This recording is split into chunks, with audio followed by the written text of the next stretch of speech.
Est-ce que dans la dernière semaine, vous vous êtes raconté l'histoire de Dieu? Premièrement, vous-même. Est-ce que vous avez pris le temps de la raconter à d'autres? Et je veux juste vous raconter quelque chose parce que je me suis dit, j'arrête pas de dire ça, mais les gens doivent se dire, ouais, c'est le fun, dit de même, mais ça ressemble à quoi? Fait que je vais vous raconter ce qui m'est arrivé cette semaine où j'ai eu besoin de l'histoire de Dieu. On va commencer mon introduction comme ça. Mardi soir, moi je suis de la formation pour être formateur avec Évangile langue seconde, dont on parle de l'histoire de Dieu aussi, en l'occurrence là-dedans. Et c'était mon soir où j'avais à faire la présentation. Alors, je suis assez confiant, pour ne pas dire très confiant. Je connais le matériel. Ça fait tellement de fois que je le regarde, je le sais. Je sais le matériel. Et là, surprise, j'ai changé d'ordi. Mon Zoom, je ne suis pas capable de partager le PowerPoint de la présentation. Puis en plus, j'ai changé de technologie parce que maintenant, je suis rendu avec un Apple. Alors, rien ne marche. Ça prend 15 minutes avant que je sois capable de commencer la présentation. 15 minutes suffisantes pour faire perdre toute mon assurance, toute ma concentration. Mettons que la première partie de ma présentation, puis en plus, je venais de perdre 15 minutes, on a un temps limite pour faire la présentation, il faut passer au travers tout. Là, j'ai 15 minutes de moins. Puis je sais que tout le monde, avant, moi, ils ne réussissent pas à rentrer dans le temps. Puis moi, je me suis dit, moi, je vais rentrer dans le temps. Alors, je fais la présentation, première moitié, ordinaire. Plus ça allait, meilleur que j'étais, Puis je n'étais pas pire à la fin, Et là, mais là, vient le temps des commentaires, parce qu'on s'évalue. Le but, c'est qu'on fait la présentation, puis tous les autres nous évaluent. Alors, ils commencent à donner leurs commentaires. Ils ne m'apprennent pas grand-chose sur le fait que la première partie, c'était plutôt décousu, plutôt dur à suivre, plutôt... Puis, finalement, je sais qu'en temps normal, ce qui s'est passé là, ça a été ma dernière présentation. Mais je me connais, là. Je connais mon cœur. Je connais comment je suis. Mais à cause de l'histoire de Dieu, parce que moi, je n'ai pas besoin d'être le performant, parce que Jésus a performé à ma place. Je n'ai pas besoin d'être le meilleur, parce que Jésus, c'est lui qui est le meilleur. Il y a juste Jésus qui est parfait. Moi, je ne serai pas parfait. Je ne ferai jamais une présentation parfaite, parce que juste Jésus est parfait. Si j'avais été si parfait que ça, Jésus ne serait jamais venu. Et j'ai besoin de me rappeler ça.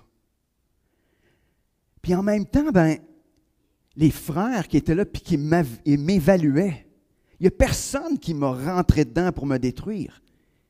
Eux autres aussi, ils m'ont parlé avec compassion, ils m'ont parlé des vraies choses, mais j'ai senti qu'ils m'aimaient. J'ai senti qu'il y avait la vie de Christ en eux quand ils me partageaient les choses. Et finalement, ça m'a rappelé que Jésus a décidé de commencer une œuvre en moi, puis qui est drôlement pas finie. Elle n'est pas finie. Mais ça m'a montré que, à travers le partage, que les commentaires des frères, ça m'a montré que Dieu a fait déjà un bout d'œuvre en moi, mais ce qui reste à terminer, il en reste un bon bout. Puis c'est correct. Finalement, je peux vous dire que j'étais content de ne pas avoir été bon. Parce que ça m'a permis de réaliser toute la grandeur de Dieu, toute la grandeur de ce Dieu extraordinaire, de ce Dieu parfait, qui lui fait les choses parfaitement. Je lisais quelque chose ce matin, ça m'a interpellé, je trouvais ça intéressant. C'était quelqu'un dans les pères de l'Église qui avait écrit ça. Il avait dit « L'homme était tellement déchu, sa vie était rendue tellement tout croche, tellement loin de ce qui avait été créé à l'origine, qu'il est obligé d'envoyer Jésus pour qu'on puisse voir c'est quoi l'homme parfait que Dieu voulait créer, être à son image. » Est-ce que je suis d'accord avec toute la théologie de l'homme en question? Peut-être pas. Mais on a besoin de réaliser qu'on a besoin de grandir, puis qu'on n'est pas parfait parce qu'il y a juste Jésus qui est parfait. Alors, toutes les fois que vous êtes imparfait, rappelez-vous qu'il y a quelqu'un qui l'est, puis qu'il a été à votre place. Et ça, moi, ça m'a fait du bien. Et c'est pour ça qu'on a besoin, je crois, de l'histoire de Dieu, puis qu'on a besoin de se la raconter à nous-mêmes, puis même de se la raconter les uns aux autres. Afin qu'à chaque fois qu'on est comme « Ah, j'aurais dû... Ah, regarde. » C'est Jésus qui est parfait. C'est Jésus qui est mort pour ça. Afin que nous autres, on puisse être libres de tout ça. Donc, ce matin, on est rendu à notre 7e message sur 10 dans la grande série de l'histoire de Dieu. On est dans le grand chapitre de la rédemption, qui est le 3e chapitre. Et à partir de la semaine prochaine, puis les 3 prochaines semaines, on va rentrer dans le 4e chapitre qui est, qu'est-ce que Yvan nous a dit, c'était? Restauration. Donc, dans le chapitre de la restauration pour les 3 prochaines semaines, mais aujourd'hui, on va clore, je dirais, le grand chapitre de la rédemption. Donc, aujourd'hui, le message, c'est soit qu'on... Si vous avez lu sur l'aide de nouvelles, j'ai mis, je pense, de la mort à la vie, où on pourrait parler de la mort et la résurrection de Jésus. Mais on pourrait l'appeler aussi de la Pâque imparfaite à la Pâque parfaite.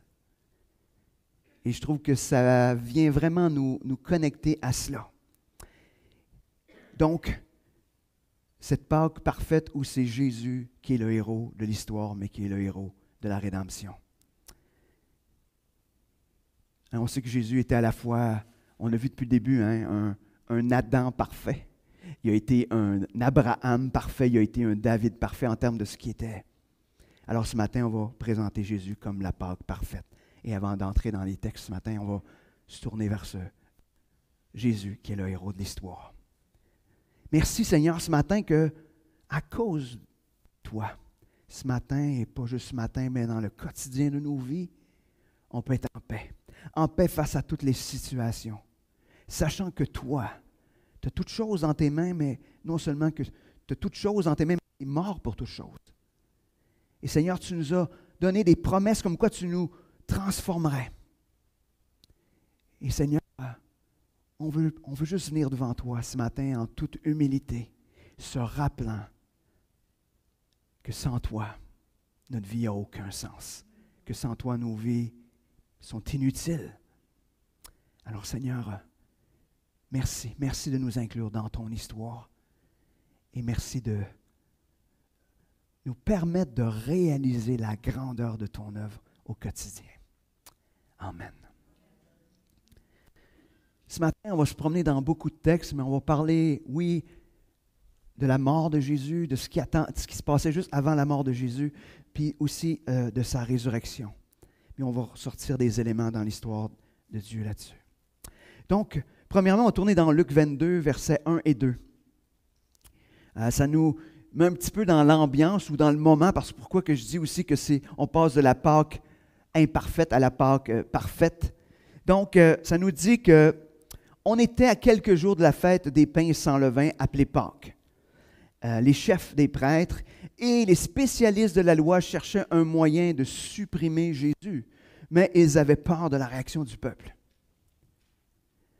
Donc, c'est intéressant, hein, l'humour de Dieu. Je ne sais pas si vous êtes arrêtés à cela, mais il y a eu cette Pâque pour la libération du peuple juif d'Égypte, la libération de l'esclavage. Et il y a eu la Pâque, le sacrifice d'un agneau qu'on a répandu le sang sur les linteaux de la porte. Et là, aujourd'hui, on va parler de cette Pâque parfaite, parce qu'elle est imparfaite, parce que de chaque année, il devait se rappeler ce sacrifice de cet agneau en offrant à nouveau un agneau. Et Jésus va mourir à la même période, à la période de Pâques. Quelle belle coïncidence, mais ce n'est pas une coïncidence. C'était le plan de Dieu pour montrer justement que cette Pâque imparfaite était terminée, que maintenant nous passions à cette Pâque parfaite avec le sacrifice de Jésus. Ça nous montre aussi comment les leaders ces quelques versets qu'on vient de lire, comment les leaders spirituels de l'époque étaient rendus insensibles à la voix de Dieu. Eux qui auraient dû reconnaître en Jésus le Messie, parce que tous les éléments étaient là. Il s'agissait qu'ils fassent une petite recherche, puis même pas parce que c'était des connaisseurs de la loi. Ils connaissaient l'Ancien Testament. Ils savaient ce qui était annoncé à propos du Messie qui venait, mais étaient aveuglés. Imaginez, il aurait dû le reconnaître, mais il était en train de s'apprêter à le mettre à mort. Poursuivons. On va entrer justement dans cette dernière Pâque imparfaite. C'est le fun de dire ça, une Pâque imparfaite. Et probablement que quand on va fêter Pâques l'année prochaine, on va de la misère à même appeler ça Pâques. Parce que oui, on appelle ça Pâques, mais dans les fêtes, c'est le rappel de la rédemption de notre Sauveur. Donc, Jésus va se révéler comme étant l'agneau parfait. Donc, on est dans Matthieu 26, 17-19, puis on va lire aussi 26 à 29. Le premier jour de la fête des pains sans levain, les disciples vinrent trouver Jésus pour lui demander « Où veux-tu que nous fassions les préparatifs pour le repas de la Pâque? » Il leur répondit « Allez à la ville chez un tel. » Ça aurait été le fun qu'ils mettent son nom, mais c'est chez un tel. Pour moi qu'il y a eu un nom, mais probablement quand il l'a écrit, il ne se souvenait plus du nom, je ne sais pas. Mais, et parlez-lui ainsi. Le maître te fait dire, mon heure est arrivée. C'est chez toi que je prendrai le repas de la Pâque avec mes disciples. Les disciples se conformèrent aux ordres de Jésus et préparèrent le repas de la Pâque. Donc, on arrive maintenant au repas de la Pâque. Au cours du repas, Jésus prit du pain, puis après avoir prononcé la prière de reconnaissance, il le partagea en morceaux, puis les donna à ses disciples en disant, « Prenez, mangez, ceci est mon corps. » Ensuite, il prit une coupe, et après avoir remercié Dieu, il la leur donna en disant, « Buvez-en tous, ceci est mon sang par lequel est scellée l'alliance. Il va être versé pour beaucoup d'hommes, afin que leurs péchés soient pardonnés. Je vous le déclare, désormais, je ne boirai plus du fruit de la vigne jusqu'au jour où je boirai le vin nouveau avec vous dans le royaume de mon Père. » C'est un texte qu'on connaît, hein? Ça nous parle de... Quand on prend le repas du Seigneur, c'est souvent un texte qu'on va lire. Mais, vous savez que la Pâque, comme je l'ai dit tantôt, fait référence au sang versé par un agneau pour protéger le peuple de Dieu pour la libération du peuple de l'esclavage, mais aussi pour les épargner de la mort. Donc, c'est un agneau à la fois qui était le plus parfait possible, mais qui était aussi un agneau imparfait, parce qu'il devait être versé annuellement, en rappel. Mais Jésus, ce qu'il vient nous dire ici, c'est qu'il vient parler d'une alliance nouvelle. Donc, l'alliance qui était avant avec le peuple, l'alliance à travers le sang de l'agneau versé, était devenue caduque ou devenait plus nécessaire, parce qu'on passait d'une nouvelle alliance, d'une alliance qui était temporaire, qui devait se renouveler en termes d'engagement d'année en année, à quelque chose qui devenait permanent, éternel.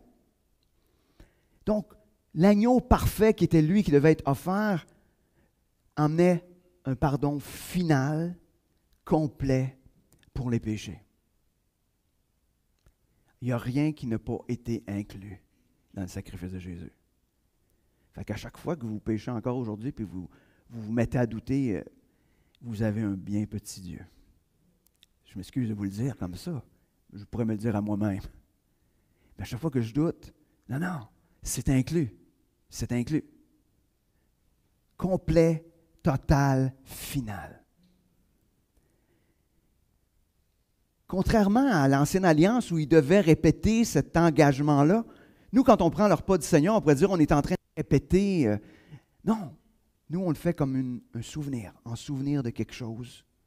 Ce n'est pas quelque chose de temporaire, c'est quelque chose de permanent, mais c'est un souvenir de ce que Jésus a accompli et de ce que Jésus continue à accomplir dans nos vies à travers son sacrifice parfait à la croix. Je ne vous apprends rien de nouveau à date, mais je pense qu'on a besoin de jamais oublier ça non plus.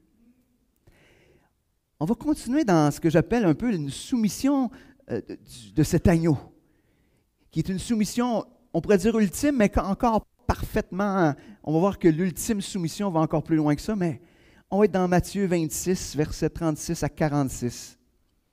Là, ils ont eu le repas de la Pâque.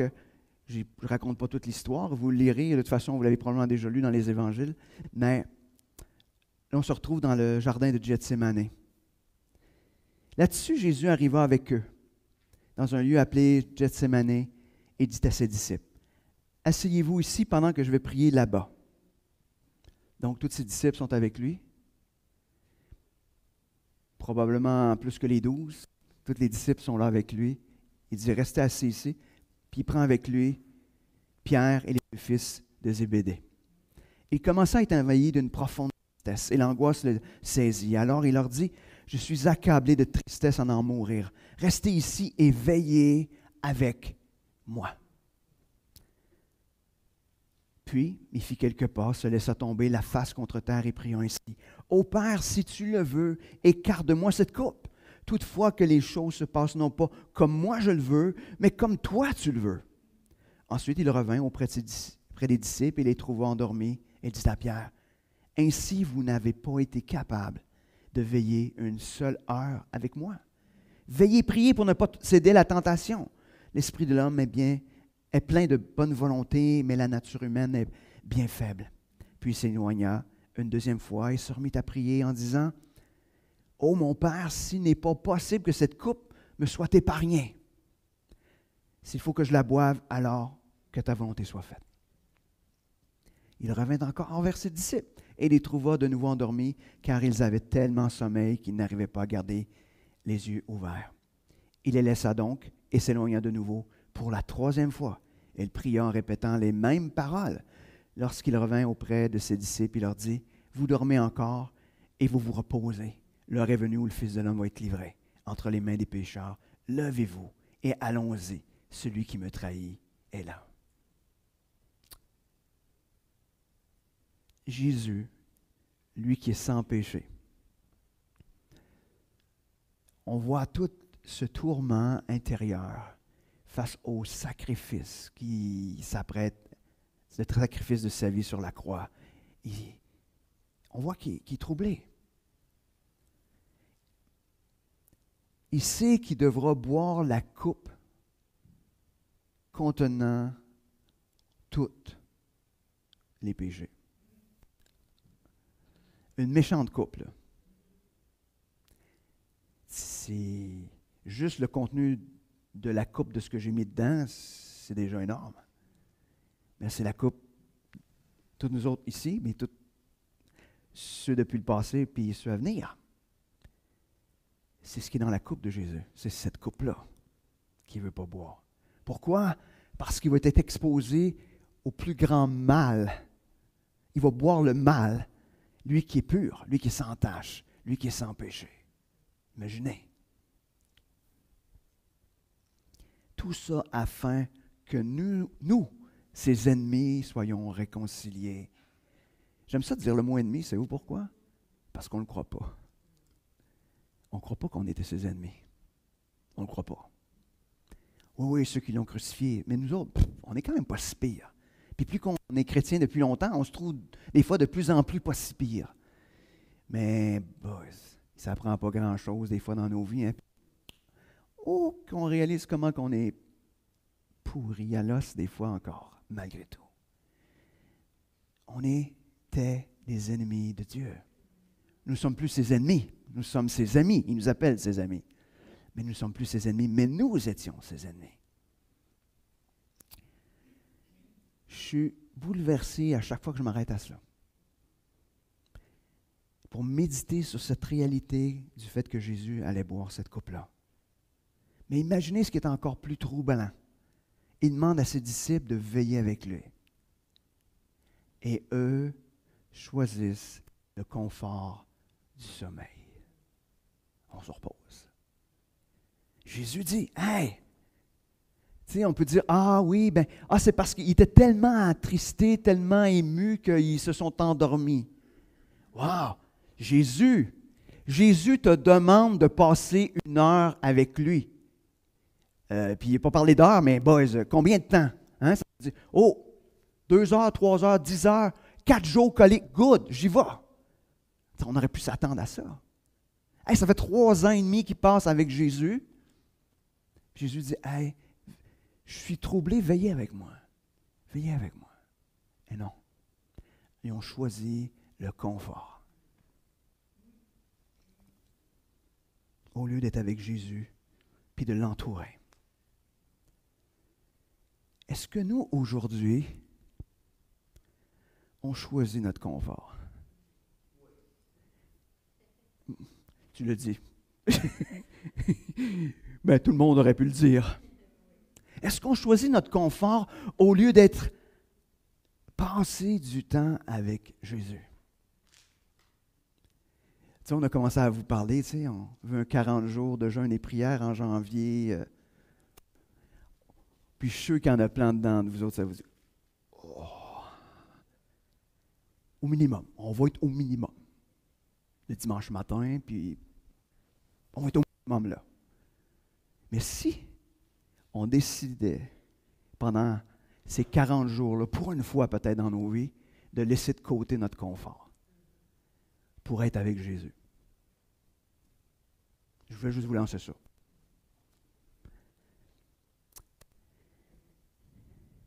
Quand on continue l'histoire, on voit que non seulement ils n'ont pas été avec lui pour veiller, mais on voit aussi que Jésus va être trahi, abandonné, renié par ceux qui sont proches de lui. Dans Marc 14, versets 43 à 52. Il n'avait pas encore fini de parler que soudain survint Judas, l'un des 12, accompagné d'une troupe armée d'épées et de gourdins. C'étaient les chefs des prêtres et spécialistes de la loi et les responsables du peuple qui les envoyaient. Le traître avait convenu avec eux d'un signal. Celui que j'embrasserai, c'est lui, saisissez-vous de lui et emmenez-le sous bonne garde. En arrivant, Judas se dirigea droit sur Jésus et lui dit, « Maître », il l'embrassa. Aussitôt, les autres mirent la main sur Jésus et l'arrêtèrent. Mais l'un de ceux qui étaient là dégaina son épée, en donnant un coup au serviteur du grand prêtre et il lui emporta l'oreille. Jésus leur dit, « Me prenez-vous pour un bandit, pour que vous soyez venus en force avec des épées et des gourdins pour vous emparer de moi? J'étais parmi vous chaque jour, dans la cour du temple, pour donner mon enseignement et vous ne m'avez pas arrêté. Mais il en est ainsi pour que les Écritures s'accomplissent. » Alors, tous ses compagnons l'abandonnèrent et prirent la fuite. Un jeune homme le suivait, couvert seulement d'un drap. On le saisit, mais il abandonna le drap et s'enfuit tout nu.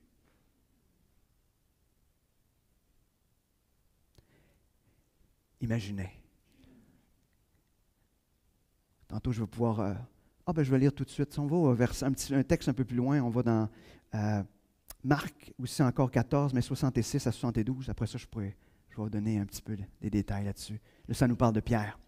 Pendant ce temps, Jésus était emmené dans la cour. Donc, pendant ce temps, Pierre était en bas dans la cour intérieure. Une des servantes du grand prêtre arriva. Elle vit Pierre qui se chauffait et le dévisagea. Et lui dit, « Toi aussi, tu étais avec ce Jésus, ce Nazaréen. » Mais Pierre le nia en disant, « Je ne vois pas, je ne comprends pas ce que tu veux dire. » Puis il sortit de la cour et entra dans le vestibule.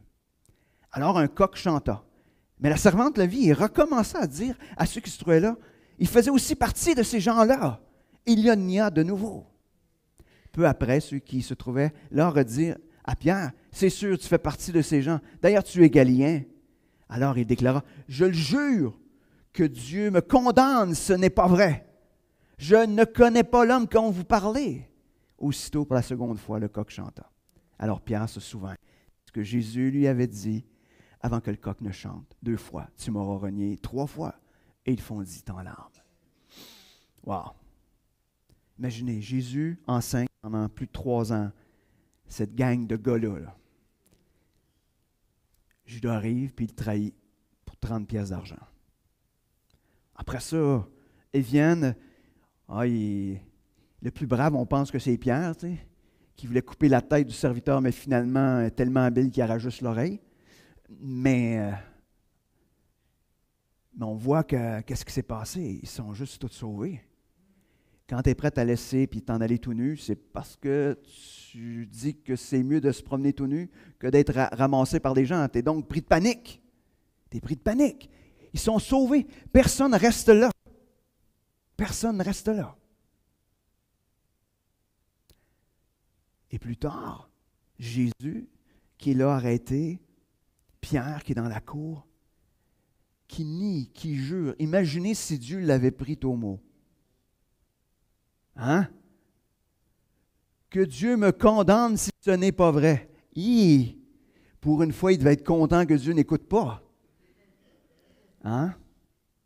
Mais ça nous montre comment il était prêt à se dégager, à mettre Jésus à distance de lui. Imaginez, on est dans les moments les plus dramatiques et les amis les plus proches de Jésus, ils sont pas là. Ils se sauvent. Pourtant, Jésus ne mérite absolument rien de ce qui se passe.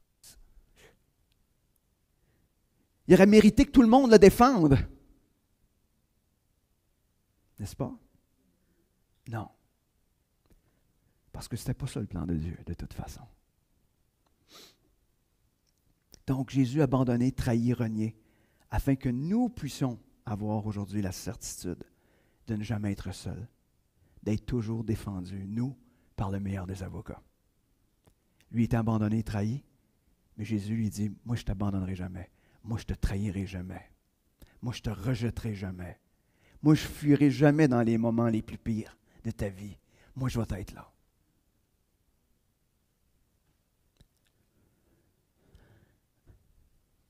Jésus va se révéler aussi comme le Messie, comme l'envoyé de Dieu, comme étant le plan rédempteur pour tous ceux qui croient en lui. Pourtant, il va être rejeté. On se retrouve devant les prêtres où Jésus va comparaître devant un tribunal qu'il a déjà choisi d'avance, qui était pour le condamner, qui était pour être coupable. Il était coupable avant même d'avoir été jugé. Dans Marc 26, 62, 67. Alors le grand prêtre se leva et demanda à Jésus, « Tu n'as rien à répondre au témoignage qu'on vient de porter contre toi? » Jésus garda le silence. Alors le grand prêtre prie en disant, « Je t'abjure par le Dieu vivant de nous déclarer si tu es le Messie, le Fils de Dieu. » Jésus lui répondit, « Tu l'as dit toi-même. De plus, je vous le déclare, à partir de maintenant, vous verrez le Fils de l'homme siéger à la droite du Tout-Puissant et venir en gloire sur les nuées du ciel. » À ces mots, le grand prêtre déchira ses vêtements en signe de consternation et s'écria, « Il vient de prononcer des paroles blasphématoires. Avons-nous encore besoin de témoins? Vous venez vous-même d'entendre le blasphème. Quel est votre verdict? » Ils répondirent, « Il est passible de mort. » Donc, si on continuait, on voit tout ce qui découle par la suite. Il est rejeté. Rejeté, non reconnu par les chefs religieux, eux autres qui avaient la connaissance, qui auraient dû voir en lui le Messie. Pourquoi? Parce que les chefs religieux attendaient un Messie politique. Ils n'attendaient pas un Messie spirituel qui était pour les sauver de quelque chose encore plus grand que de l'envahisseur romain. Eux autres s'attendaient à un libérateur politique. Mais par la suite, il va être ridiculisé par des soldats, par des passants. Il va être mis mort sur la croix. La crucifixion, la mort à la fois la plus cruelle et la plus humiliante. Lui, le juste. Poursuivons maintenant sur cette étape finale de la mort. On se retrouve donc Jésus qui est sur la croix, qui est cet agneau immolé, l'agneau de Dieu annoncé par Jean le Baptiste. Qu'est-ce qu'il va faire? Luc 23, 33, 34. Lorsqu'ils furent arrivés au lieu appelé le crâne, on cloua Jésus sur la croix, ainsi que les deux bandits, l'un à sa droite et l'autre à sa gauche. Jésus pria, « Père, pardonne-leur, car ils ne savent pas ce qu'ils font. » Je ne sais pas trop, mais il me semble que ce n'est pas ma première prière sur une croix. En tout cas, moi, ce ne serait pas celle-là. À nous, je serais déjà mort. Moi, je suis tellement chochotte que je serais mort depuis longtemps, avant même d'être là. Mais sa première prière, c'est « Pardonne-leur. Pardonne-leur parce qu'ils ne comprennent pas ce qui est en train de se passer.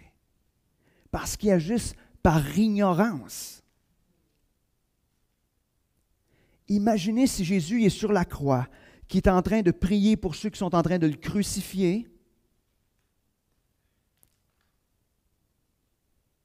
Je pense qu'on ne doit pas avoir aucun doute que Jésus va nous pardonner. S'il pardonne ses ennemis, comme encore bien plus va-t-il pardonner ses enfants? Vous ne trouvez pas? Ça n'existe pas, hein? Pardonner les ennemis, mais pas pardonner tes enfants. Ça semble qu'il y a quelque chose d'un non-sens. Jésus va vous pardonner, peu importe. Donc, les derniers instants maintenant de Jésus sur la croix, Matthieu 27, 45 à 54. Je sais que je vous emmène plein de textes, mais je veux qu'on soit rempli de cette image comme si on s'y trouvait.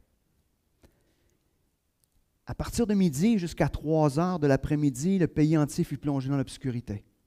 Vers 3 heures, Jésus cria d'une voix forte, « Élie, Élie, lama sabachthani » ce qui veut dire « Mon Dieu, pourquoi m'as-tu abandonné » En entendant ces paroles, certains de ceux qui étaient là s'exclamèrent, « Il appelle Élie » L'un d'entre eux courut aussitôt prendre une éponge qu'il imbiba de vinaigre et piqua au bout d'un roseau. Il la présenta à Jésus pour qu'il boive. Quand les autres lui dirent, « Attends, on va bien voir si Élie vient le délivrer. » À ce moment, Jésus poussa un nouveau grand cri et rendit l'âme. Et voici qu'au même instant, le rideau du temple se déchirant de haut en bas, la terre trembla, les rochers se fendirent, des tombes s'ouvrirent, et les corps de beaucoup d'hommes fidèles à Dieu qui étaient morts ressuscitèrent. Ils quittèrent leur tombeau et après la résurrection de Jésus, ils entrèrent dans la ville sainte où beaucoup de personnes les virent. En voyant le tremblement de terre et tout ce qui se passait, l'officier romain et les soldats qui regardaient Jésus furent saisis d'épouvante et dirent, « Cet homme était vraiment le Fils de Dieu. » Abandonné de ses amis, mais maintenant abandonné de son Père. Pourquoi abandonné de son Père? Parce que le péché ne peut pas avoir sa présence dans la présence de Dieu. Ce Dieu parfait, ce Dieu saint. Et Jésus a bu la coupe du péché. Il ne peut donc pas être pendant un instant séparé de son Père. On n'a aucune espèce d'idée de la douleur de ce moment-là. Être séparé de celui avec qui nous sommes liés le plus intimement depuis toute l'éternité. Une intimité parfaite où il n'y a jamais eu rien. Ils n'ont pas de chicane, eux autres, là. Non.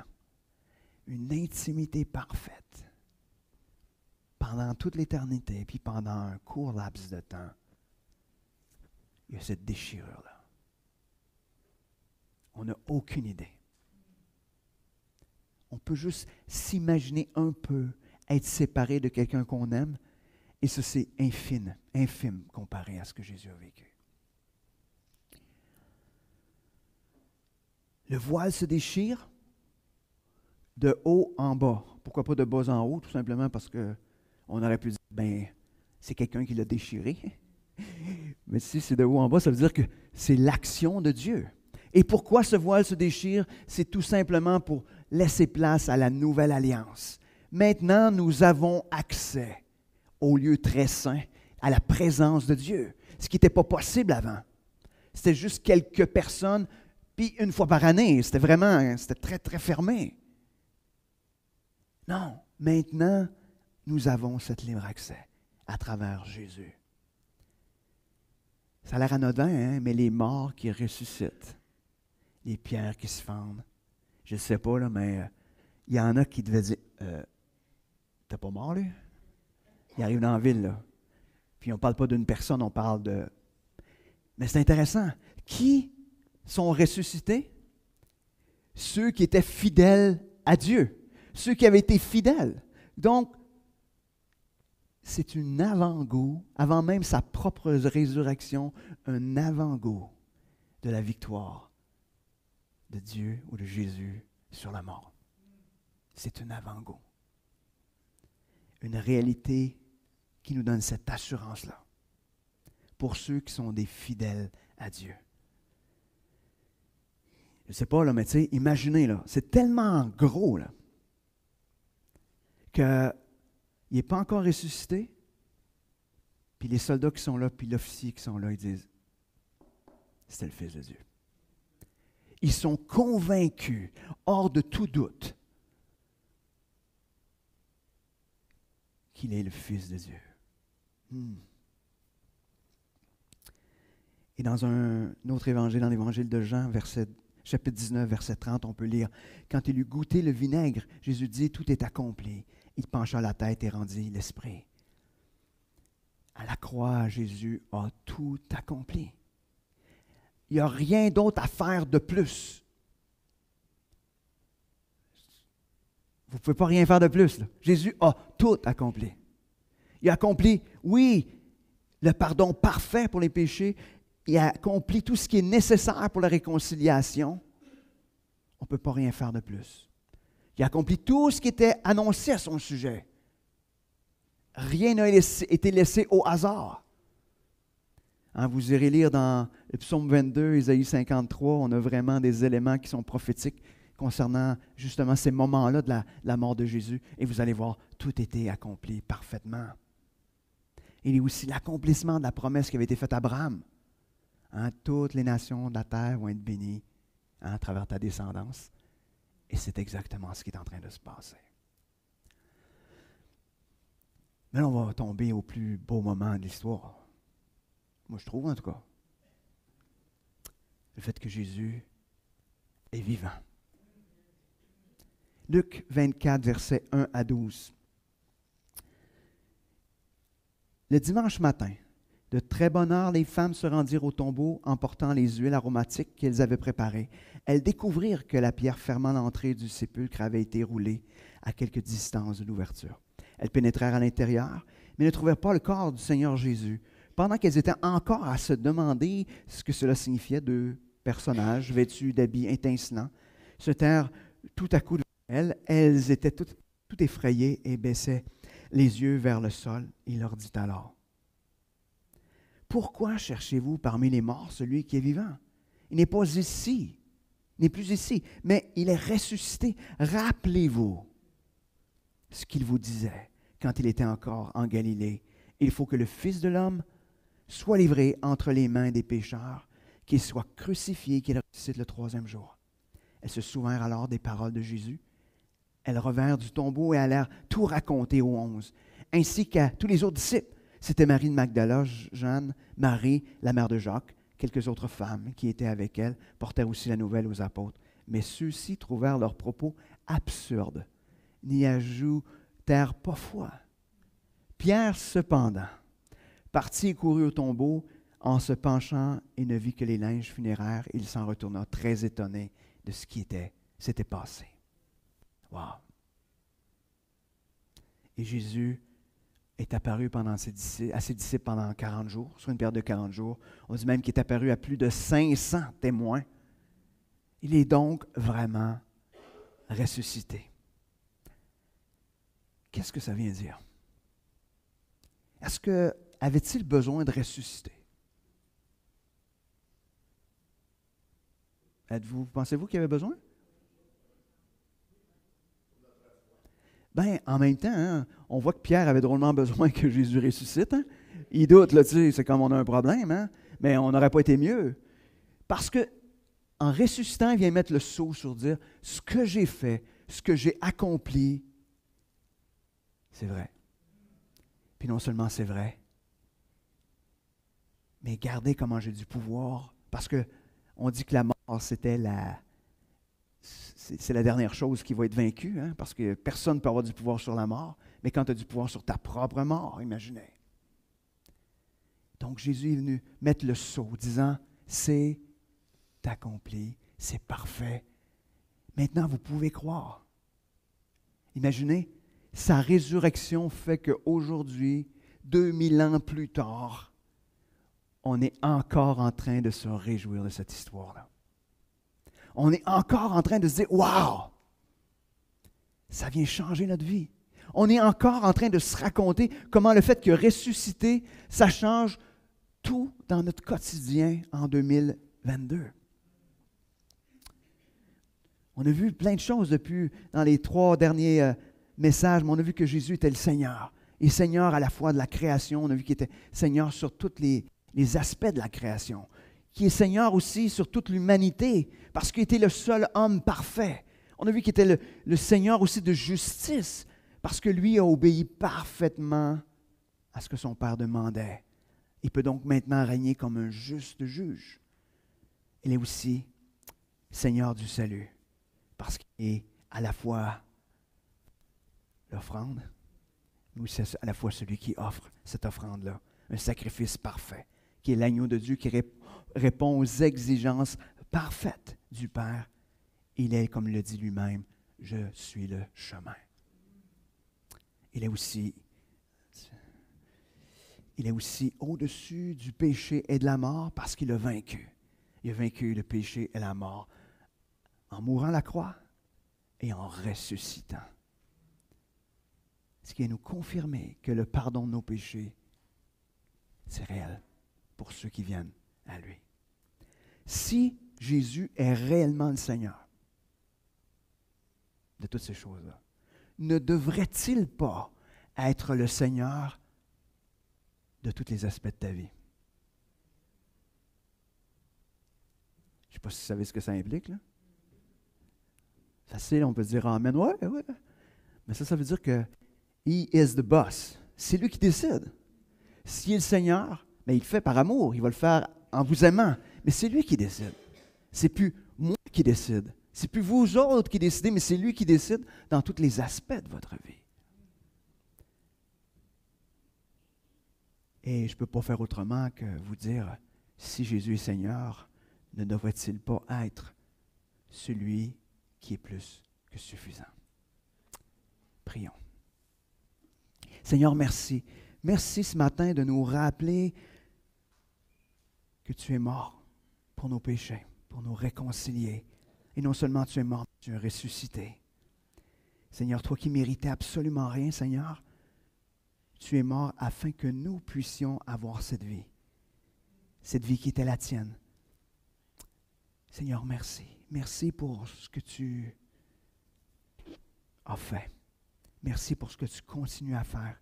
Merci de nous rappeler que ton histoire transforme notre vie encore aujourd'hui, au quotidien, dans toutes les petites choses de notre vie. Seigneur, fais-nous réaliser, fais-nous comprendre qui tu es vraiment, le Seigneur de toutes choses. Amen.